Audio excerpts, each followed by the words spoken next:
Kita nggak bisa menolak gempuran-gempuran budaya orang lain ke kita, karena kan kita udah menjadi globalisasi ya dengan internet dan sosial media gitu. Jadi kita nggak bisa menolak, tapi at least kita melakukan sesuatu yang bisa balancing gitu.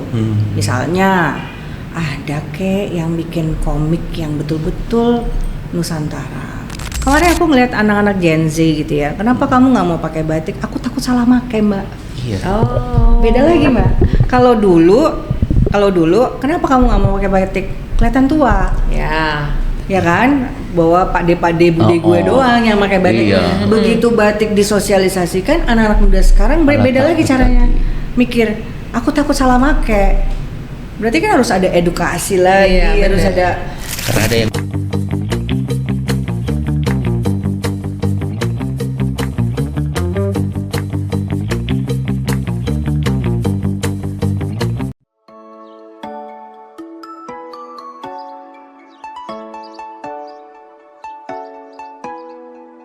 Selamat pagi teman-teman, ketemu lagi dengan DOT.podcast dengan saya Ren Katili. Dan saya Mira Prihatini. Kita tuh senang banget hari ini kedatangan, wah ini jarang bisa kita hadirkan di sini ya. Beliau adalah fashion designer dan culture visionary dari era Sukamto Batik dan Nusantara Wisdom. Mbak Era Sukamto.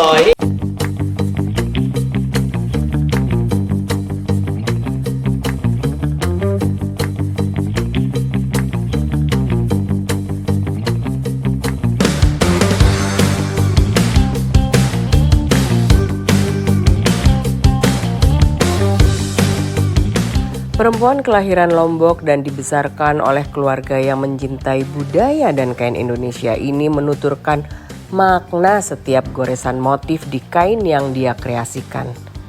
Baru saja mendapatkan penghargaan dari UNESCO untuk kiprahnya sebagai culture visionary, terutama fokusnya berkarya dalam membatik sebagai value tak benda.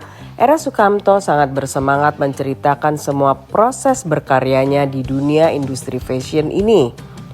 Mbak Era pernah membawakan teknik membatik di luar pakem dengan teknik fraktal, yaitu memecahkan rumus matematika yang dibuat sedemikian rupa sehingga menghasilkan batik sekar jagat.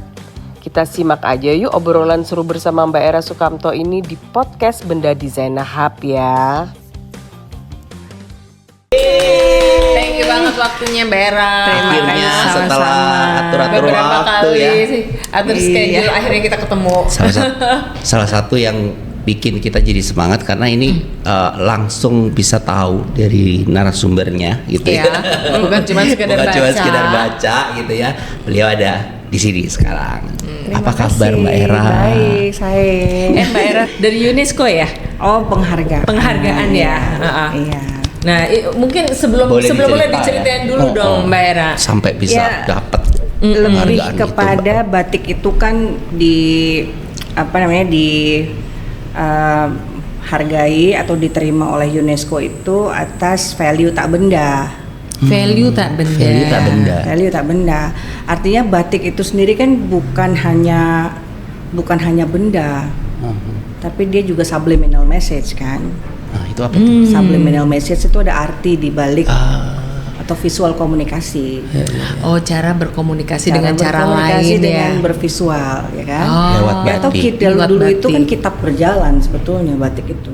Oh gitu. Iya, jadi makanya saya buat Nusantara Wisdom itu khusus untuk mengcater banyak sekali kedalaman Nusantara yang tidak tersampaikan dengan baik ke masyarakat. Tapi lewat karya kita bisa sedikit demi sedikit kita sosialisasikan sehingga orang tuh banyak yang pengen tahu, pengen belajar gitu. Itu dari kapan ya Mbak Nusantara Wisdom itu? Nusantara Wisdom dari 2015 kali ya. 10 tahun lalu ya. Cuman kan belum berupa organisasi, masih berupa my platform gitu untuk berkarya gitu aja. Jadi dulu aku pegang batik fashion designer, batikku sendiri. Lalu aku punya batikku sendiri pada akhirnya mumpung masih muda, masih bisa lari sana lari sini ya. kerjain legacy sendiri. Jadi ada era batik era Sukamto. Jadi nama batiknya Mbak Era adalah nama Mbak Era, batik era Sukamto. Batik gitu. era Sukamto batik. Oh, era Sukamto batik. Nah di situ dari UNESCO melihat bahwa sepak terjang dan kontribusinya, plus ditambah kemarin diundang juga ada acara untuk batik to the world. Nah disitulah diberikan penghargaan. Jadi sebenarnya gini, kan banyak ya isu ya bahwa batik itu banyak yang mengklaim maksudnya. Berarti dari UNESCO-nya sendiri itu membuat kita sebagai bangsa Indonesia ini dong mengukuhkan memang batik itu tuh budaya Indonesia, Indonesia. Bener Jadi gak sih? batik itu teknologi. Cara membubuhkan motif di atas kain. Dan teknologi itu kan kalau misalnya kita punya tekstil bisa di mana aja ada. Di Cina ada, tapi kan caranya berbeda. Cara membubuhkan waxnya berbeda. Di Afrika juga ada, di Jepang ada, di Sri Lanka ada, di mana-mana ada. Karena itu ancient technology, gitu sebetulnya. Dan wax ini kan alam ya, jadi mereka masukin wax untuk menutup area dari warna. Nah pewarnaannya kan mereka masih pakai pewarnaan alam pada saat itu. Tapi di Indonesia dapatlah canting yang kecil gitu. Kalau Sri Lanka kan kayak nyiram tanaman gitu. Bentuk cantingnya itu ada. Kalau Cina 3 gitu.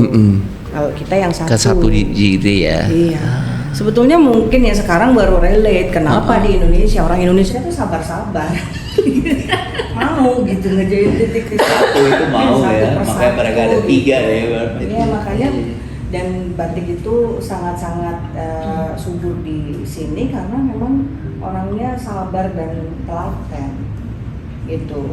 Plus ditambah pewarnaannya dicari yang buka tutup seperti itu, akhirnya menjadi komplikasi pembubuhan wax dan pewarnaan batik. Jadi motifnya sendiri sebenarnya bisa macam-macam ya Mbak Era. Motifnya bisa macam-macam. Iya kan? Tapi ini kan teknologi, jadi semua negara juga ada yang punya ancient civilizations punya. Gitu. Tapi ketika itu cantingnya dari Indonesia dan kita punya banyak sekali cerita-cerita yang kita taruh dibubuhkan di dalam sebuah batik. Jadi batik itu kan awalnya kayak raja.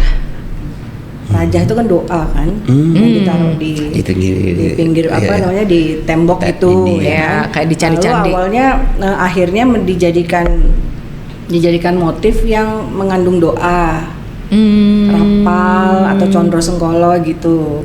Nah setelah itu baru jadi motif yang hanya ada di dalam keraton aja. Maksudnya untuk supaya keluarga di keraton itu juga merasakan rasa di dalam rasa dan belajar tentang wisdomnya gitu.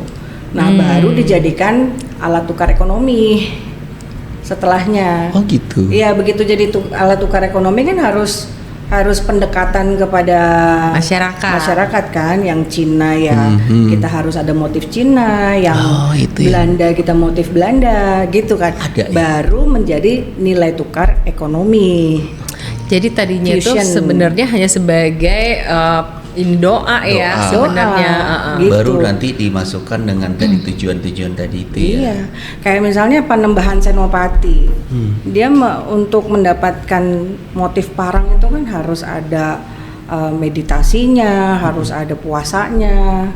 Nggak bisa sembarangan gitu. Tirakatnya seperti itu, baru dia mendapatkan motif ini, ada kodeksnya. Motif ini tuh untuk dikasih tahu bahwa ini kodeksnya itu adalah buat pemimpin, buat apa gitu loh. Jadi ini tuh sebetulnya tak bendanya. Itu yang kenapa jadi dihargainya oleh UNESCO. Tak bendanya. Oh iya. Value intangible-nya. Ya itu yang nggak bisa di-compare. Iya kan? Iya. Cuman kan memang batik itu karena ngerjainnya satu-satu kan ekonominya juga jadi masih lama dan masih mahal jatuhnya kan. Karena hitungnya kan hours ya. Itu pun juga sebelumnya masih murah sebetulnya. Kalau dihitung dengan hours itu kan udah haute couture ya. Gitu. Tapi kita harga segitu kan dengan pencanangan semua orang harus pakai batik setiap hari Jumat kan nggak semua orang bisa beli harga segitu. Makanya ada yang timbul printing, cap, lalu ada yang mengisi tuh bolongnya supaya murah di printing kayak gitu. Cuman kita juga bilang bahwa batik itu bukan yang di printing, tetap yang harus ada prosesnya. Karena itu esensi batik itu. bukan print.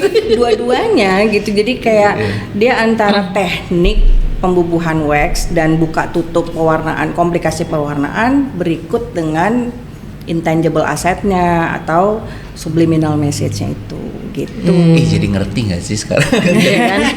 Kalau nggak ngobrol gitu, pakai batik-batik doang ya lo. Kalau nggak ngobrol kayak gini, gue nggak tahu. Oh ternyata iya ya. Nah sekarang kalau yang tadi ya di dalam subliminal message itu berarti message-nya selain doa apa aja Mbak? Oh banyak sekali. Jadi memang kalau di Bredel Nusantara Wisdom dari Sabang sampai Merauke, semua bicara tentang hubungan antar individu dan Tuhan, individu dan alam, dan individu dengan individu lain. Kalau di Bali namanya Trihita Karana, kalau di Batak namanya Dalihana Tolu. Nanti di mana-mana ada. Itu nggak cuma Jawa ya? Ya kalau di Bugis namanya Sulapa Epa. Jadi banyak, tapi konsepnya tuh keseimbangan semua. Gitu. Nah apalagi di Jawa kan sebetulnya linuihnya kan ke dalam diri bukan keluar diri gitu. Jadi pada saat ke dalam diri kita menemukan segala sesuatu karena kita adalah ruhani, bukan badan kita. Itu sampai sekarang tuh masih nggak sih kalau membatik ada ritual-ritualnya gitu Mbak Era? Ya gini aja, kalau misalnya kita lagi dalam keadaan tenang kan idenya datang. Lagi di toilet biasanya ya kan, lagi mau tidur, lagi di shower, tiba-tiba ting-ting idenya datang. Ya begitu. Ritual itu untuk memanggil itu ya kira-kira. Nah supaya yang murni yang datang, bukan yang pikiran-pikiran yang noise-nya. Nah yang murni kan misalnya belok kiri kanan macet kan gitu. Nah kan kadang-kadang gitu, enggak kiri oke lah gitu. Kadang-kadang itu noise-nya. Nah untuk kita mendapatkan yang murni kan kita harus suwung, harus diam. Nah ketika kita diam, nah itu orang menerjemahkannya dengan puasa, dengan mutih, dengan supaya apinya nggak naik, supaya nggak dalam keadaan emosi ya, supaya bagus, tenang gitu kan. Sebetulnya itu. Nah kalau zaman dulu ya mencelupkan dulu ke air dulu gitu, terus biar seger maksudnya. Terus udah gitu muasa dulu supaya kita nggak dalam keadaan kenyang kan. Iya begah gitu. Gitu juga nggak sabaran jatuhnya gitu loh. Jadi itu ngerjain itu kan mesti konsisten dan sabar, itu kan satu kain. Iya. Luar biasa ya. Udah ada SOP-nya lah gitu. Karena kan kita bukan belajar spiritual sebetulnya, tapi kita spirit yang lagi jadi manusia kan.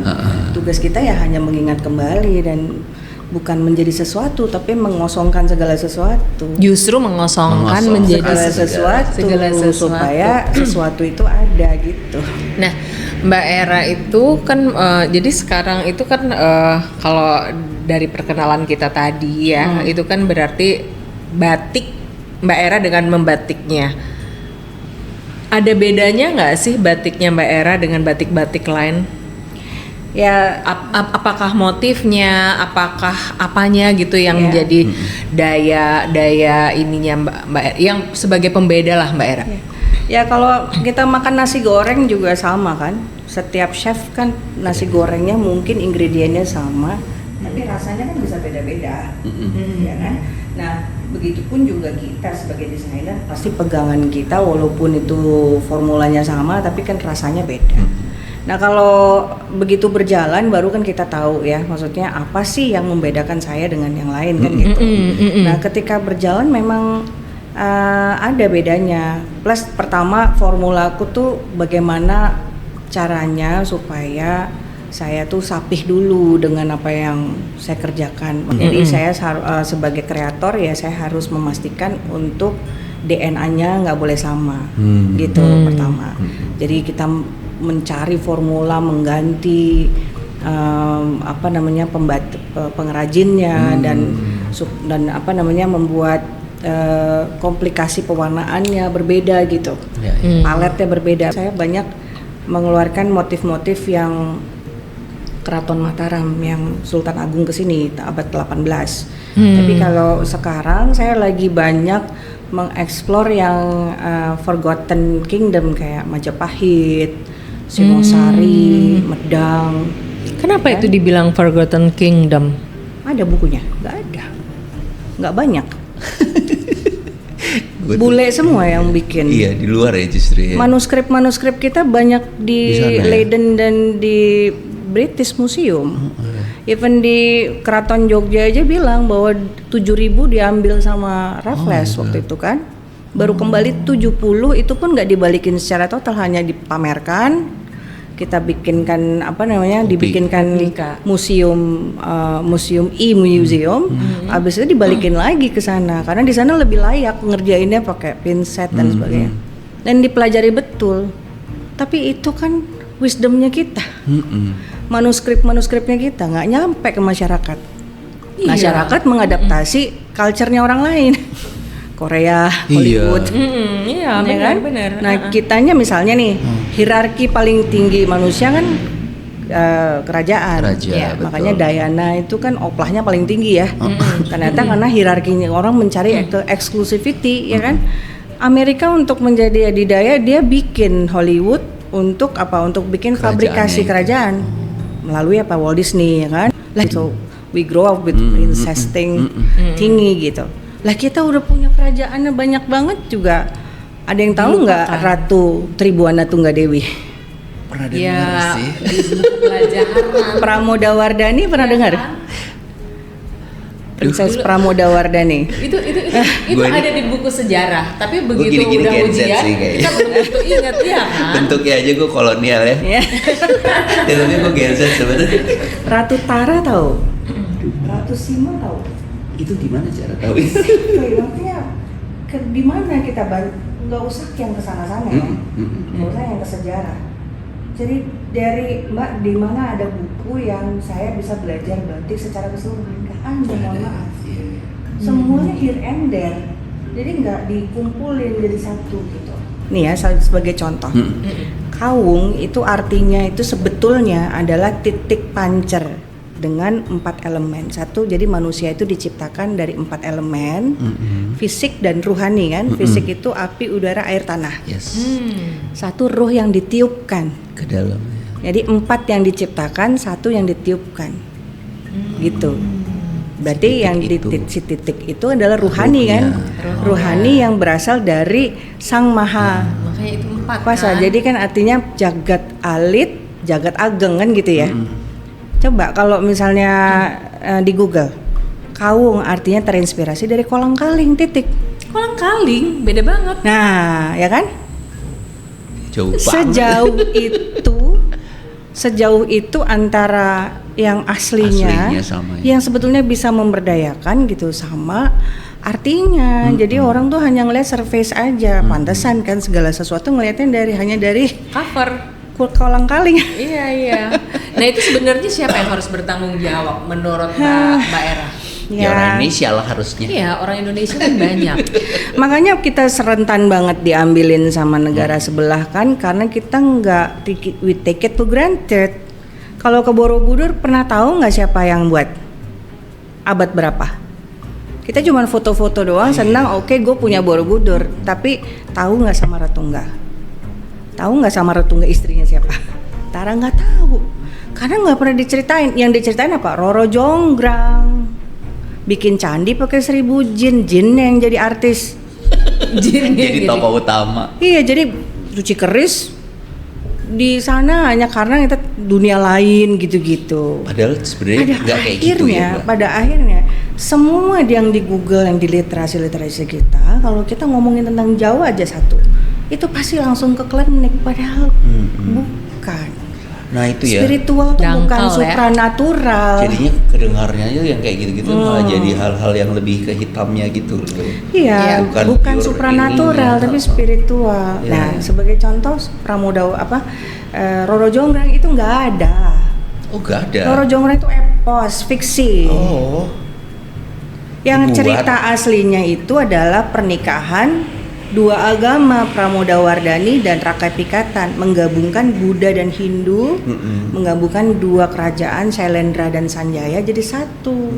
Nah, itulah sejarahnya Prambanan, Candi Plaosan, Boko dan Itu sebagainya. muncul dari situ. Munculnya dari situ. Jadi interfaith dialog sudah ada karena mereka menemukan cahaya yang sama, menemukan wisdom yang sama. Makanya Buddha sama Hindu di sini kan beda sama yang di Hindu sama yang di Yang di India dan asli, di Nepal. Karena dia udah gabung. Kalau di Bali kan banyak tuh pura-pura ujungnya Kuan Im. Gitu kan. Karena ada Buddha Shiva udah jadi blend di satu, situ, udah blended. ya. Pernah diceritakan, nggak ada orang Iya. terpatoknya di Roro Jonggrang. Jadi kalau misalnya ceritanya aja yang kita rubah, artinya kan bisa berubah semua peradaban kita. Kalau ceritanya yang bohong-bohong ini malah di glorify, orang mikirnya, oh bikin candi pakai 1000 jin sebelum ayam berkokok. Gitu. Soalnya itu yang lebih digaung-gaungkan. Nah itu pematahan, Mbak. Iya. Jadi memang pematahan bangsa besar yang paling utama adalah pisahkan sejarah dengan dunia modern. Wow. Itu. Jadi kita ini adalah bangsa yang sangat besar yang perlu dipatahkan menurut mereka. Karena berbahaya bagi Karena mereka. berbahaya. Karena kayak semuanya ada di Indonesia gitu ya. Ya percaya ini antara 50-50 aja ya. Kalau dibilang bahwa kita ini adalah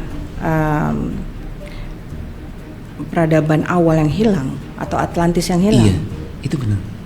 Ya benar. Lemurian kan di sini. Tapi 50-50 ya. Iya. Kalau misalnya 50% bukan ya anggap aja cerita aja. Tapi kalau benar, apa yang udah kita lakukan untuk mempersiapkan diri? Kalau motherboardnya ada di sini. Tuh Gunung Padang. Carbon date-nya dicek itu udah 10.000 bahkan sampai 20.000 BC jauh sebelum Egypt. Peradaban yang lain ya. Nah, kalau kita belajar seni, Egypt tuh 5.000, Babylonia, Sumerian tuh sebelumnya. Nanti setelah 1000 dibilangnya prehistoric yang loincloth pakai kayak Flintstone gitu loh. Zaman Kita dianggapnya Pithecanthropus erectus, Homo sapiensis. Tapi lihat dong di Gunung Padang, ada batu yang udah jadi gending. Kita udah ngerti musik 10.000 BC. Sudah ada Itu ya sebenarnya kalau menurut gue ya sistem pendidikan kita sih yang seharusnya kan semua itu harus diawali dari ya nggak sih? Literasi yang untuk bisa dijelaskan deception, kepada Mbak. Deception itu serapi itu, semasif itu, seluas itu, sampai seakar-akarnya. Kita perlu tahu bahwa kita nih korban gitu. Kalau kita nggak ada 1-2 yang bangun, yang oke, yuk berangkat dari apa dulu kita bikin gitu. Ya udah, kita akan meneruskan legacy itu ke anak cucu, which is itu akan menjadi deception berikutnya. Kapan kita bangkitnya? Jadi Gitu. artinya dari yang tadi kita dengar dari Mbak Era dengan adanya juga Nusantara Wisdom ini salah satu cara Mbak Era untuk bisa apa ya Menyalurkan lah menyalurkan gitu, iya. ini ke nanti jadi legacy ke bawahnya untuk supaya benar lagi gitu ya Mbak. Ya, dan kita tuh susah banget nyari buku-bukunya ya kan. Iya. Terus begitu kita ada bukunya atau disertasinya, anak-anak nggak mau baca. Orang-orang susah baca. Kita nggak punya film. Film apa yang bikin kita bangga kayak Crouching Tiger, Macan Putih, Tutur Tinular. Kita nggak punya. Kita harus punya supaya kenapa? Kalau belajar dari Korea dan Cina bikin, even Hollywood, culture mereka tuh betul-betul diangkat sedemikian rupa supaya kita punya kebanggaan. Jadi kita linkin sejarah dengan dunia modern. Nah, deception tuh ada 3 ya teori yang aku baca. Yang pertama tuh pisahkan sejarah dengan dunia modern. sehingga mereka lupa benar-benar putus. Yang kedua mengatakan manusia itu dari monyet, Pithecanthropus erectus itu, atau teori Darwin. Gitu. Yang ketiga pendidikan basisnya otak kiri aja. Gitu. Ya kan? Kenapa? Kan manusia diciptakan sesempurnanya makhluk. Ya kan? Bukan dari monyet Ya dong. kali dari monyet. Gue sih nggak mau Jelas ya. dari semua kitab suci, dari manapun udah dibilang Adam itu diciptakan sesempurnanya makhluk. Ya bukan dari monyet dong. Gitu. Kalau enggak ya di zoo kita udah berubah semua dong. Nggak segampang itu gitu. Nah itu pematahan. Itu salah satu ya Ya, bentuk otak pematahan. kiri ya kan harus balance dong dengan otak kanannya, harus balance dengan otak tengahnya, love Nah kan quotient-nya masalahnya harusnya. kan sebenarnya kalau hal itu tuh sesuatu yang harus dimulai dari di rumah. Nah banyak orang tua itu yang mereka itu lebih apresiasi ke anaknya kalau yang berprestasi itu adalah otak Kiri. Exactly. iya kan otak kirinya, iya kan. Tapi itu padahal juga kan nggak benar. ada hubungannya juga Mbak. Itu juga termasuk deception. Gitu. Karena kan kita dicari nih teknologinya kan ya. Ini bodoh-bodohannya aku aja ya. Gimana nih caranya supaya tersambung? Ya kalau kita makan durian cuci tangannya pakai apa? Di air Pakai situ. durian ya. Jadi solusi dan masalah kan di titik yang sama. Soalnya bodoh-bodohan aku aja, aku balik aja. Linkin sejarah dengan dunia modern, yaitu adalah sejarah dan modern harus kita linkin somehow dengan cara apapun. Di satu titik. Di satu titik, ya kan? Yang kedua, manusia kan diciptakan sesempurnanya makhluk. So ada spiritual science ya dong. Ada paling tidak ada ilmu-ilmu yang bisa memberdayakan lewat cerita, lewat hipnoterapi, lewat human design, law of attraction, banyak sekali gitu. Bahwa manusia itu sangat berdaya sebetulnya. Termasuk cerita yang bukan yang Roro Jonggrang itu. Bahwa meletakkan batu aja dia udah tahu tuh garis aksisnya, keselarasan semestanya segala macam udah tahu tuh orang dulu gitu. Yang ketiga, pendidikan otak kanan udah ada di seni dan budaya kita. Dan seni budaya kita kan menyimpan spiritual quotient semua. Termasuk di pakaian pengantin, termasuk di tarian, lagu-lagu daerah, itu semua menyimpan tentang spiritual quotient-nya. Nah, tinggal disambungin aja sih. Udah ada semua di sini gitu. Kita nggak bikin hal yang baru. Oh, ternyata semua polanya tuh linear ya, keluar diri terus. Gitu. Gimana kalau misalnya polanya tuh sirkular, dari awal dan akhir tuh kembali kepada titik yang sama. Kita tinggal rubah polanya aja. Begitu. Misalnya nih ada cerita aja dulu, JFK mencita-citakan ada orang yang pertama kali datang ke bulan. Yes. Ya kan?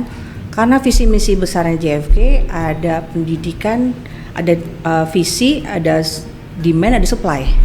Supply-nya adalah pendidikan orang yang berbasis teknologi, people who can crunch number, orang yang bisa inventing teknologi gitu ya. Lalu 40 tahun kemudian ya di zaman kita aku nih kuliah, aku nggak pakai internet dan sebagainya, terus tiba-tiba sekarang semua serba ada. Berarti 40 tahun nih polanya. Berarti kalau misalnya aku bisa tanya 40 tahun dari sekarang yang lebih canggih dari teknologi apa? Kira-kira? Apa ya? Manusia. Bisa jadi. Ya kan kalau di Hollywood udah ada premonition 2. Pertama, film-film yang mengatakan bahwa teknologi akan lebih canggih daripada teknologi, kayak Elon Musk gitu ya. Dia bilang kayak Transformer, Robocop, tanam chip dan sebagainya, gitu. Tapi ada juga X-Men. X-Men dia mau regresi, dia masuk ke dalam DNA. Berarti manusia itu sebenarnya canggih. Iya, lebih canggih dari ya kan? Kalau manusia lebih canggih daripada teknologi, oh iya ya, ada Elon Musk. Tapi ada dukun-dukun yang canggih di Kalimantan, itu sama-sama hidup di 2025. Berarti kan cuma sedimen. Yang punya duit mencatat sejarah, berarti yang punya duit bikin propaganda kan? Jadi tren itu kan didorong sama orang yang punya uang untuk membuat propaganda gitu. Kenapa nggak kita bikin balancingnya aja, balancing sistemnya, bahwa bukan dukunnya ya, tapi lebih kepada spiritnya kembali kepada rohaninya gitu, bahwa rohani itu kan ditiupkan sama Allah, ya Allah kan maha segalanya gitu. Luar biasa loh. Jadi sampai akhirnya mulai melihat ini menjadi lebih asal mula Mbak Era bisa sampai ke tahap pola pikir seperti ini nih kapan? atau apa yang men-trigger, atau peristiwa apa yang men-trigger ya kan, maksudnya tuh kan anak kecil biasa lah ya, sama lah kurang lebih ya, walaupun orang tuanya tergantung dari apa yang diberikan oleh keluarganya lah ya. Tapi pasti ada sesuatu yang men-trigger seseorang itu sehingga iya ya, kenapa ya, nah itu bertahap sih kalau aku perjalanan ya. Dulunya kan emang aku fashion designer. Waktu sekolah kuliah tuh aku benar-benar suka sejarah. Udah suka sejarah dari SMP gitu. Tapi sejarah dunia dari mulai semuanya aku pelajari. Sejarah Persia, sejarah Babilonia, termasuk yang contemporary fashion sampai ke perjalanan fashion tuh dari mulai tahun Victorian sampai ke Barok, Rokoko gitu segala macam. Aku bisa menceritakan elaborasi. Begitu waktu itu aku diminta jadi ketua sebuah pameran kreatif gitu ya. Kita bawa Singosari dan Majapahit datang ke Jakarta untuk dipamerkan gitu. Aku nggak ngerti. Itu tahun berapa ya? 2003 apa 2004 gitu. Awal-awal. Tuh nggak ngerti. Jadi aku pikir memang ternyata begitu belajar sejarah dunia, semakin belajar makin tahu. Kalau belajar sejarah Indonesia, makin belajar makin nggak tahu. Karena ya kayak Kamadhatu, Rupadhatu dan Arupadhatu kan. Kalau Kamadhatu kan masih nafsnya. Rupadhatu itu kan masih bentuk tengahnya. Material. Arupadhatu kan kekosongan. Jadi makin lama makin kosong. Jadi aku bilang gini, oke, inilah waktu aku mendedikasikan. Sesimpel ibuku senengnya keroncong, bapakku senengnya gending. Kalau malam dan pagi tuh kita selalu dengerin itu. Mereka berdua udah almarhum. Terus aku bilang, legacy apa ya yang aku persembahkan buat orang tuaku gitu. Oh ternyata aku selama ini tidak. Jadi makanya aku langsung dedikasikan untuk belajar sebanyak-banyaknya. Itu di awal memang. Sempat nyasar dulu sih ke Urban Crew, sempat alter ego dulu gitu. Tapi nggak bisa ya, itu namanya panggilan. Jadi proses ya itu ya. Proses. Bukan yang tiba-tiba juga ya. Ya, lalu aku belajar. Aku nyari. Jadi aku belajar semua agama. Oh ternyata belajar untuk sampai to the essence, to the core, belajar sebaik-baiknya mengenal Tuhan itu pada akhirnya ya semua ini tuh dia meliputi segala hal. Jadi ya tauhid kan. Jadi ngelihat segala sesuatunya tuh cara dia berbicara gitu. Baru deh belajar tentang pendalaman semua agama yang masuk, yang Islam juga pendalaman gitu. Begitu ke Nusantara loh, ini tuh ada satu kesalahpahaman agung menurutku ya. Antara banyak orang bilang begitu Islam masuk banyak budaya-budaya kita yang hilang gitu. In a way betul, tapi sebetulnya apa yang dibawa Islam dengan Nusantara wisdom itu sama, tapi di kedalaman tertentu. Jadi nggak bisa yang satu pakai sarung, yang satu pakai jenggot, pakai fashion yang berbeda. Tapi kan kalau kita ngomongnya rohani kan Bhinneka Tunggal Ika, jadi nyatu pasti ujungnya. Betul. Gitu. Kalau kita ngomongnya fisik, pasti ini ruang dan waktu ya bos beda-beda. Tapi begitu kita ngomongin rohani, udah sama. Iya. Kadang orang tuh melihat agama cuma dari kulit luarnya aja. Iya. Gitu. Susahnya di situ. Nah, intinya Islam pun juga banyak tahapannya sampai ke kedalamannya gitu. Nah begitu sampai di kedalamannya lo sama Linuih kita bicara tentang spiritual juga gitu. Berarti nggak semua orang juga bisa kayak Mbak Era sih, menurut gue. Apalagi sekarang ya lihat anak-anak muda sekarang sampai ke titik itu kan butuh ya tadi kayak kesadaran sendiri untuk kayak dipanggil untuk bisa itu kan. Ya, tapi nggak semua orang. Produk akhir kita itu adalah kesadaran. Iya. Bahwa kita adalah rohani, kita bukan fisik ini, gitu kan. Mungkin beberapa orang ngerasa bahwa warisan budaya dan lain-lain itu warisan aja. Kalau Mbak Era ini kayaknya memilih untuk bisa untuk bisa hidup di situ ya tuh pilihan sendiri kan artinya ya Mbak. Ya menurut aku takdir aja sih.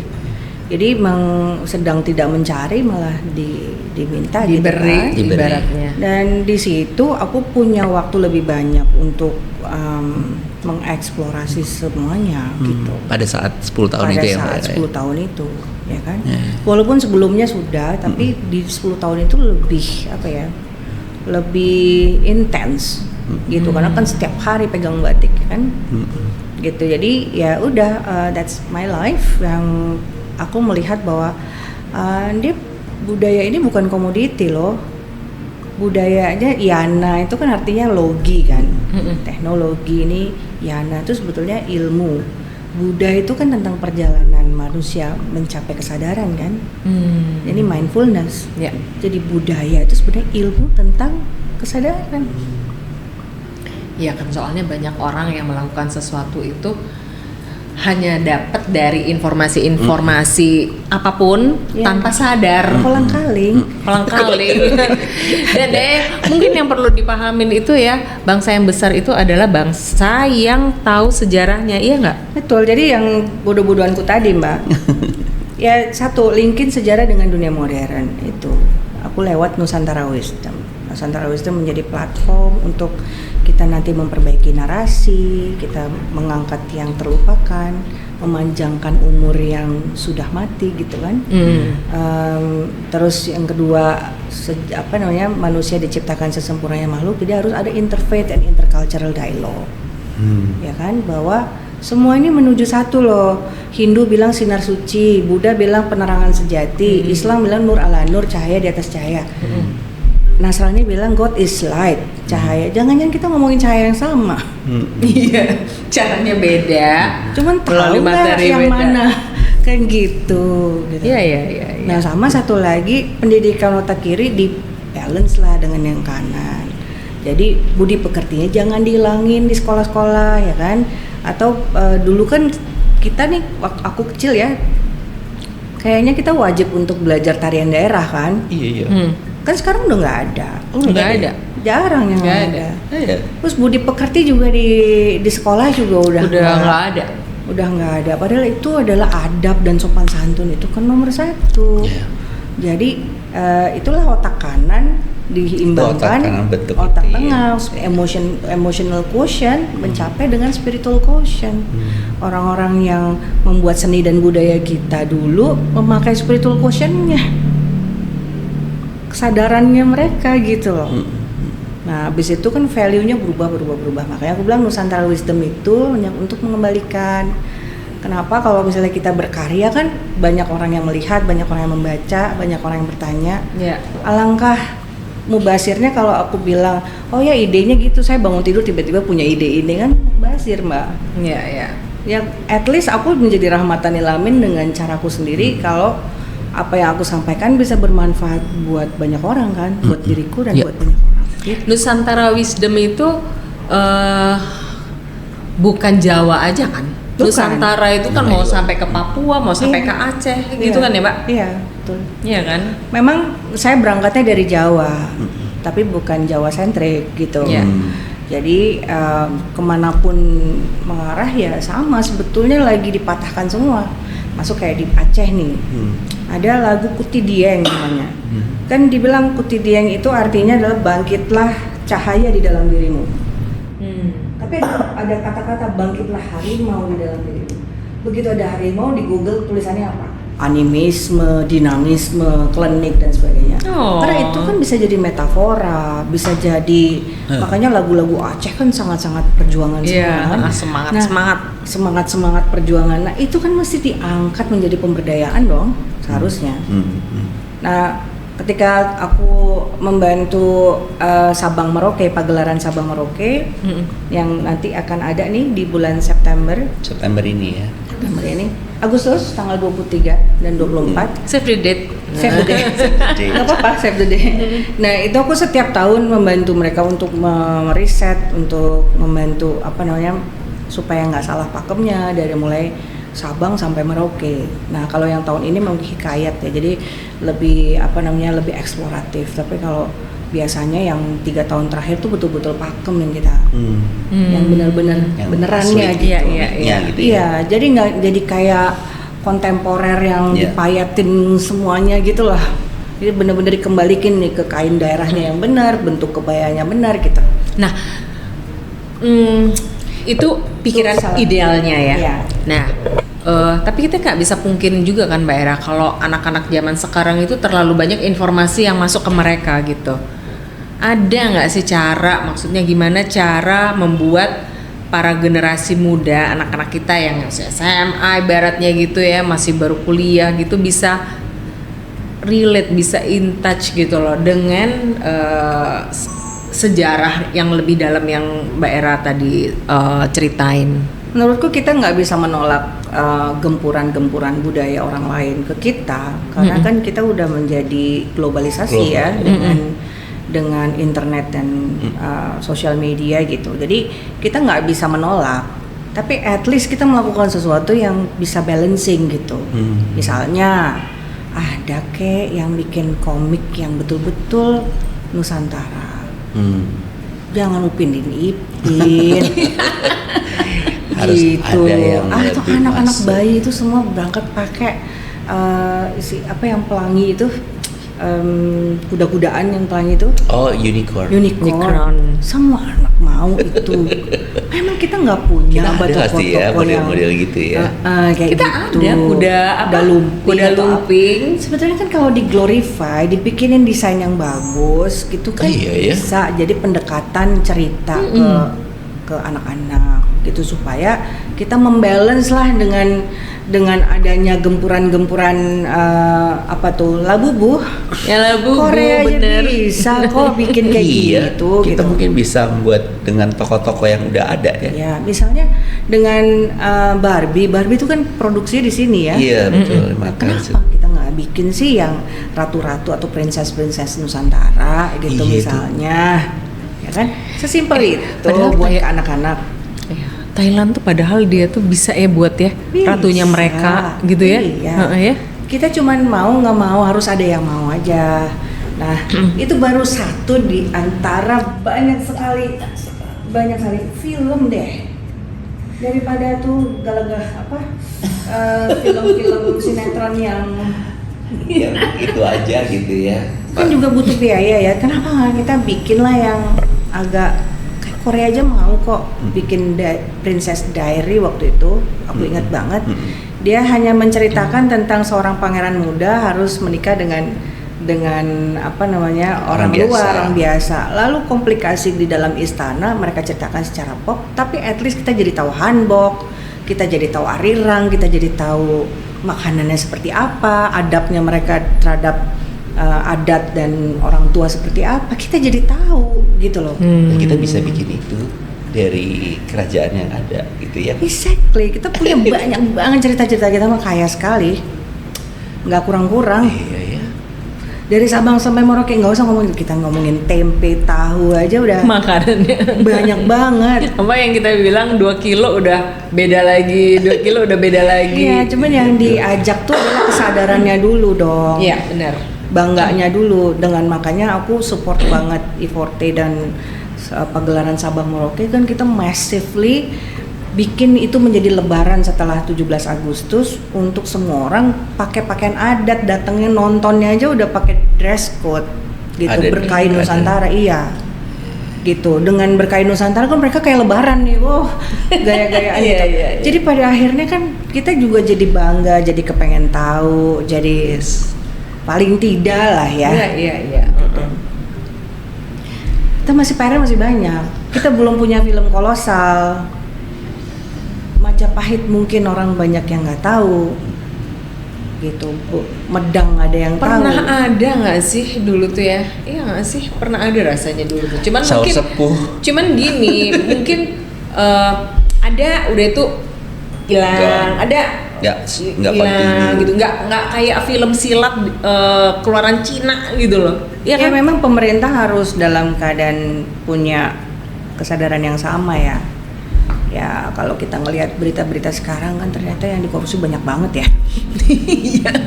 Ternyata uang segitu banyak, satu ruangan duit semua gitu, itu baru satu. Yang seharusnya kita udah punya banyak hal gitu. Gak apa-apa, ya kita coba aja coba terus dan Ya, jadi tetap memang harus ada orang-orang seperti Mbak Era. Harus ada orang-orang yang persisten untuk bisa tahu yang dia mau untuk sampai ke.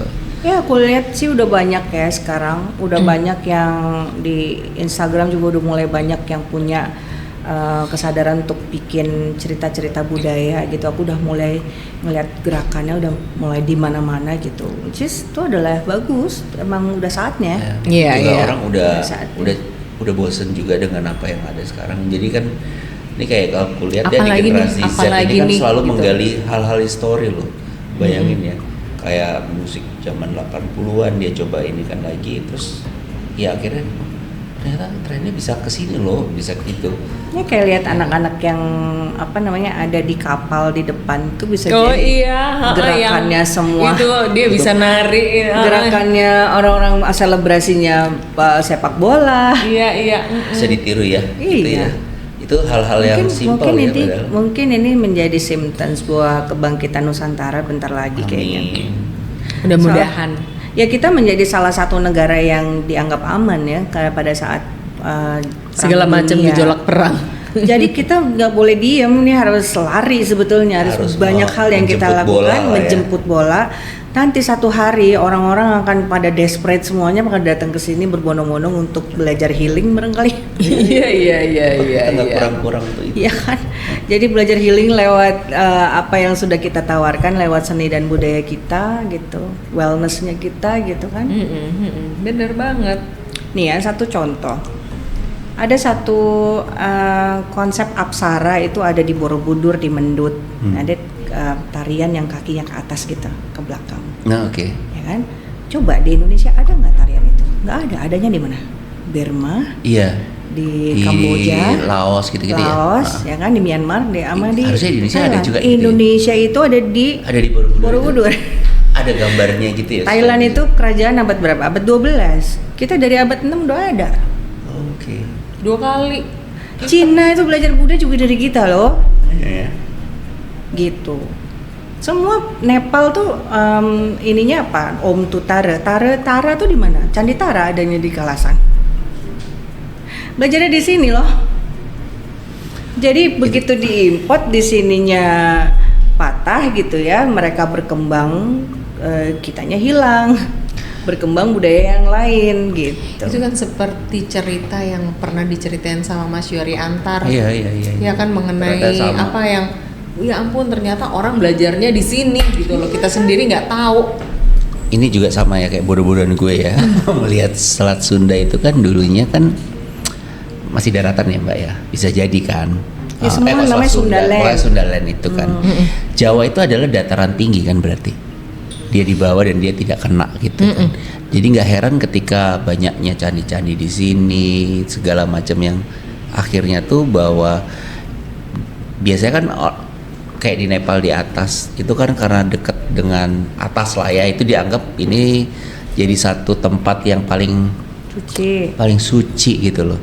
Dekat Jadi awan. sehingga ada ya candi-candi itu jadi salah satu ininya kita ya. Bener nggak sih? Betul, namanya Ida Pinggala Bumi. Jadi Nah, tuh ada istilahnya. Ada istilahnya tuh ternyata.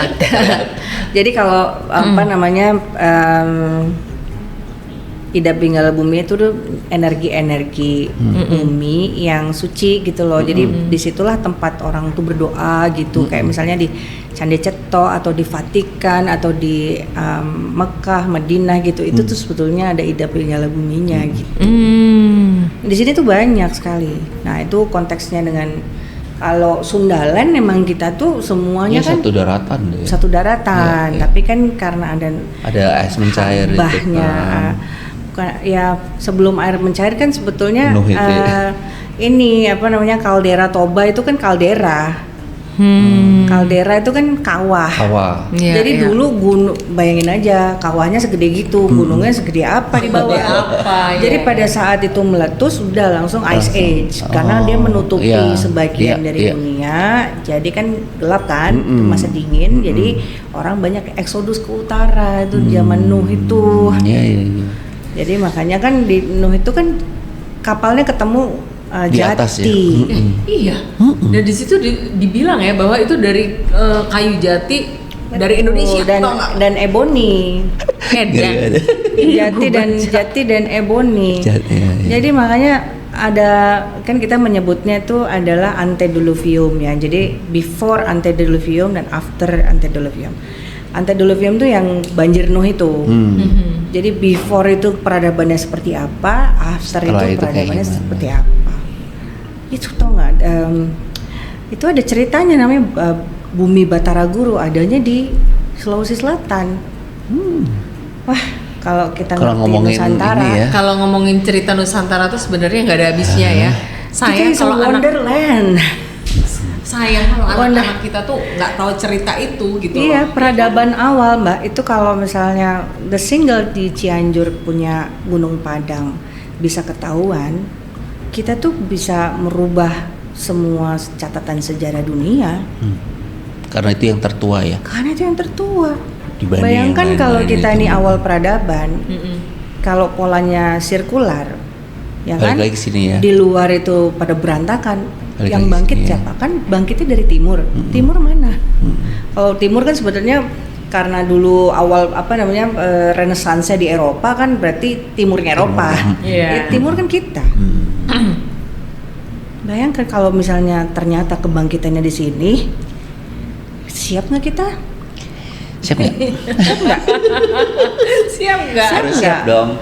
Ya paling tidak minimal just keep moving. Ya. Lakukan apa yang kita bisa kolaborasikan, sampaikan apa yang bisa kita sampaikan. Menggugah itu kan kita nggak perlu tahu siapa yang tergugah. Nanti dari satu di antara 1000 pasti ada yang emang betul-betul nyangkut dan terinspirasi dan mau berkolaborasi gitu. Ya pokoknya kita just keep moving, lakukan yang sesuatu kita yang partnya kita masing-masing yang kita suka gitu. Ini ceritanya Mbak Era mengenai Nusantara Wisdom. Nah, kedepannya cita-cita Mbak Era apa nih? Apa yang akan dilakukan? Apa yang akan dilakukan Mbak Era? Kita mau nyontek. Enggak apa-apa. Siapa tahu kalau Mbak Era menuliskan maksudnya itu kan di mungkin KI, bagus di gitu sharing ya. Atau menuliskan itu pada karya kita yang bentuknya berbeda. Iya. Jadi batik itu menjadi salah satu medium ya. Mediumku gitu. Karena sejarahku adalah fashion dan batik. Jadi batik is my medium. Kalau Nusantara Wisdom insya Allah akan menjadi platform untuk menyuarakan, paling tidak memperbaiki narasi-narasi. At least ini akan menjadi legasiku ketika aku nggak ada, nanti ini bisa menjadi bergulir untuk menjadi dan bisa dilanjutkan ya Mbak informasi yang solid, yang valid, yang bisa semua orang Indonesia bisa membaca gitu ya, tanpa harus ngorek-ngorek yang hilang gitu. Kalau Malaysia kan bilang truly Asia, terus semuanya diklaim secara hukum sama dia, kan gunanya buat 100 tahun lagi. Kalau mereka udah pada nggak ada, orang taunya mereka sejarahnya di Malaysia, padahal kan bukan. Ini yang harus kita counter ya, harus kita counter, harus kita lakukan yang baik dan benar.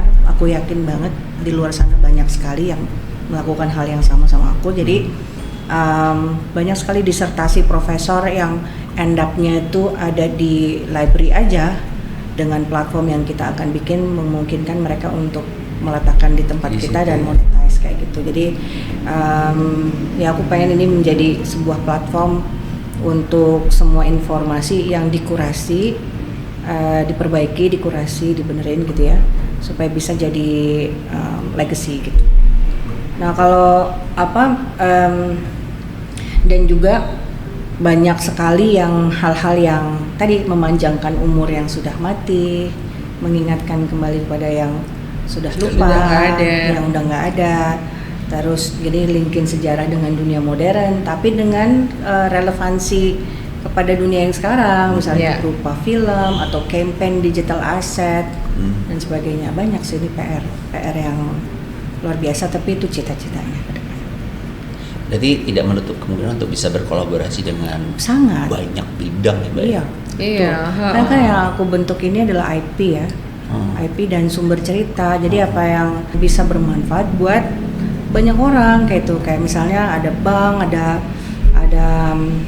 company yang sudah kita layani untuk mendapatkan satu irisan narasi budayanya. Ini kita juga lagi buat pendampingan, kemarin sempat istana, terus ini buat pendampingan beberapa kepala daerah gitu. Jadi ternyata mereka pun juga sangat butuh. Soalnya mereka juga harus ada pegangan kan. Semua bidang akhirnya bisa juga beririsan dengan ini kan. Betul. Jadi, architecture apalagi bangunan itu kan bisa. Jadi aku banyak sekali berhubungan juga nanti dengan arkeolog, antropolog, sosiolog, filologi gitu. Dan ini kan orang-orang yang kalau misalnya tahu banyak hanya disuruh ngafalin, tapi kan karyanya apa? Buku gitu ya. Kalau kita cater, kita informasi ini kita jadikan sumber, kan kita bisa bikin interior dengan konsep misalnya kamasan tapi dengan Bali yang kuno gitu misalnya. Kita bisa bikin Wedatama menjadi sebuah koleksi scarf misalnya. Hal-hal yang kita jadikan outputnya itu tetap kreatif spektrum, supaya orang tuh bisa menikmati, nggak cuman boring baca buku tapi bisa dengan segala macam dan kelihatan bendanya. Iya benar. Gitu. Sik ya. Ini tuh artinya karena nggak semua mungkin di bidang-bidang lain tuh ya, kalau yang sekarang kan kelihatan di fashion ya mungkin paling gampang ya. Padahal sebenarnya bisa semua bidang itu tadi gitu. Semua bidang. Dan berarti Nusantara Wisdom ini platformnya kayak gimana, Mbak? Orang dulu tahu yang namanya gending sama aren itu kalau dijadiin satu orang bisa suwung. Spiritual science. Jadi makanya ada karpet aren, di atasnya ada gendingnya. Begitu dibunyiin, orang kan suwung. Begitu suwung masalahnya selesai. Ternyata begitu masalah selesai, wah bertuah nih gendingnya. Gue pasangin bunyian, gue pasangin dupa. Ngerti kan? Iya. Salah pemahaman padahal sebenarnya sesimpel orang malas mikir sampai jauh. Iya, padahal orang dunia modern mengajarkan kita untuk menjadi sesuatu. Padahal budaya, agama, semua mengajarkan kita untuk menghilangkan segala sesuatu. Begitu kita berserah, kita kosong jadi isi. Itu loh. Iya. Begitu suwung, suwung gitu, masalah kita selesai. Ya orang kosong isi ya kan jadi gending yang bertuah, padahal itu spiritual science dan setiap benda itu punya tugasnya masing-masing. Nah ini kita kan paham, ada orang-orang yang memahami tersebut, kita alihkan ke pertanian. Kita punya namanya quantum tani. Jadi kalau misalnya kita pemberdayaan kepada pemerintah daerah, tergantung daerahnya butuhnya apa gitu. Nah karena PT kita namanya, company kita namanya Terrestrial Equilibrium, keseimbangan semesta. Jadi kita ada sirkular ekonomi yang berbasis budaya juga gitu. Kayak misalnya nih di COP ya, kan orang ngelihatnya climate change. Mohon maaf, aku ngelihatnya bukan climate change ya, aku ngelihat dari pola peradaban. Dan tentang pola ini di COP nanti gitu kan. Cuman aku bilang, oh ternyata Nusantara Wisdom ini bukan Nusantara, it's a universal wisdom gitu. Bukan hanya Nusantara. Bukan hanya Nusantara, tentang human kan, dan Tuhan dan keseimbangan alam. Iya. Nah, jangan-jangan Bhinneka Tunggal Ika pun juga universal wisdom, jadi bukan hanya Nusantara. Kayaknya gitu ya. Cuman orang salah, maksudnya terlalu dangkal mengartikannya. Iya, Jadi pusing sendiri kalau tahu banyak ya kan. Gak apa-apa, terima kasih Gak udah apa-apa. sharing yang bikin pusing, tapi paling tidak dari segala macam masukan yang bikin pusing itu pasti akan ada yang masuk gitu loh. Iya nggak sih? Insya Allah. paling nggak men-trigger gue untuk bisa tahu Dan lebih pemirsa dalam lagi pastinya. gitu ya teman-teman, kayak apa nih yang bisa dilakukan oleh kita as a creator, creative people ini untuk bisa menyerap itulah. Iya, ngomongnya sekarang mungkin alhamdulillah lumayan orang-orang udah pada relate mulai ya. kemelek ya. Aku ngomong dari ngejebres dari 2011 udah dibilang gila sendiri Mbak. Oh bisa jadi Ngomongin ya. Atlantis era kalau ngomong halu gitu katanya. Kan berapa banyak buku yang harus aku baca kalau informasi itu udah emang harus jadi milik lah ya gitu. Entah dari manapun gitu. Jadi pengertian kita ngerti dulu baru tiba-tiba ada buku, ada ini gitu kan yang muncul yang mendatangi sendiri. Keren. Gitu. Kayak gini nih penting buat generasi paling nggak. Iya, buat generasi dan buat legacy juga gitu loh. Iya Satu kan? hal tadi yang menjawab pertanyaannya Mbak, kita tuh pakainya logika kan, itu memang sistem filosofi Barat kan begitu Mbak. Iya. Bedanya filosofi Barat dan Timur tuh apa? Kalau Barat itu kan diajarkan dari Aristoteles itu diajarkan untuk bertanya what, when, how, where. Iya. Reason Kritis behind the ibaratnya. reasons ya. Jadi harus bertanya gitu, kritis kan gitu. Kalau di Nusantara kan dia masuk ke dalam, melinui, rasa gitu, spiritnya, feelnya gitu. Makanya kalau di Barat itu pasti logika base. Kadang-kadang kan kalau di Timur itu melakukan sesuatu itu nggak selalu ada alasannya. Iya kan? Sedangkan kalau di Barat itu nggak bisa gitu loh. Iya kan? Kalau orang di Israel, orang hamil lagi hamil itu harus ngisi TTS. Supaya apa? Supaya bayinya itu jadi pinter karena struktur otaknya, jaringannya tuh berkembang gitu. Kalau kita apa, Mbak? Pak minta tolong didoain air gitu. Hanya di Indonesia minta didoain air. Air putih. Ternyata air itu adalah medium, air itu adalah internetnya Tuhan kan, karena 80% kan air gitu. Doa. Getarannya di dalam gitu ya. Ya kayak Jepang kan bikin penelitiannya kan, kalau air dikata-katain strukturnya jadi apa, kalau air didoain strukturnya jadi apa kan gitu. Dunia itu emang begitu ya. Medianya kan akhirnya dari suara ke media itu ada pembuktiannya kok secara ilmu. Iya kan, karena penciptaan begitu, pola penciptaan. Pertama kan nur, cahaya. Habis itu frekuensi, ohm itu frekuensi. Habis itu baru matematika dan sacred geometry, bentuk. Baru menjadi bentuk kan, baru menjadi materi. Setelah materi baru jadi bahasa kan. Dan bagaimana bisa bahasa menjelaskan yang ether? Gak akan cukup. Ya. Itu pengalaman semuanya. Seru banget ya bro. Yang gue pikir cuman gue akan bahas batik ya. Ternyata enggak, lebih dalam dari itu ya kan. Begitu tahu sistem penciptaan dunia semesta ini baru ngerti batik. Yes. Karena semua yang tertera di batik bicara tentang ini. Dan ini yang dilakukan oleh Mbak Era. Karena aku mengalami batik, Jadi batik ini. jadi tahu ini semua. Karena batik itu bukan hanya teknologi, intangible asset itu spirit. Oh ternyata ada di kitab sastra Jendra, ada di Wedatama, Centini, ada di Wulangreh dan sebagainya. Belum yang manuskrip-manuskrip yang hilang ya.